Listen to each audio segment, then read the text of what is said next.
আসসালামু আলাইকুম guys, welcome back to my channel assembler set. আশা করছি সবাই খুব ভালো আছেন। আজকে আপনাদের সাথে শেয়ার করব স্ন্যাক্স আইটেমের জন্য খুবই প্রয়োজনীয় একটি জিনিস, আর সেটি হলো ব্রেড গ্রাম।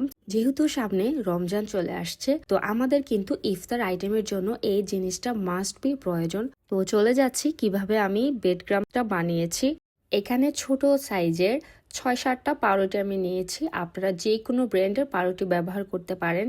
তারপর দিয়ে দিচ্ছি ফুড কালার। ঢাকনাটা দিয়ে ব্লান্ডারে ব্লান্ড করে নিব। ধৈর্যের সাথে চেষ্টা করবেন ব্লান্ড করতে, ধরেই কিন্তু এটা সাথে সাথে হবে না, যেহেতু পাউরুটিটা একটু সফট থাকে। তো একে একে আমি উল্টিয়ে পাউরুটিটাকে ব্লান্ড করে নিয়েছি। দেখতে পাচ্ছেন কালারটা কেমন হয়েছে। তারপর চুলায় একটি হাঁড়ি বসিয়ে আমি অনেক আগে থেকেই রেখেছিলাম, মানে একটু তাপ দিয়ে গরম করেছি। গরম তাওয়াটার ভিতরে আমি পাউরুটির গুঁড়াটাকে দিয়ে ভেজে নিচ্ছি। চেষ্টা করবেন ধৈর্যের সাথে ভাজতে, তাহলে কিন্তু ঝরঝরে আর মুচমুচে হবে। আর যে কোনো একটা মোটা একটা তাওয়াতে বা একটা ফ্রাই প্যানে দেওয়ার চেষ্টা করবেন। আমার কিন্তু ফাইনালি পাউরুটিটা ভাজা হয়ে গেছে, ব্রেড গ্রামে রূপান্তরিত হয়ে গেছে। ঝটপট হাতের কাছে পাউরুটি থাকলে এটা কিন্তু আপনি করে ফেলতে পারবেন, একদম ঝামেলা ছাড়া। আর এখানে আমি একটা মোটা ছিদ্রওয়ালা ছাঁকনি দিয়ে ছেঁকে নিয়েছি।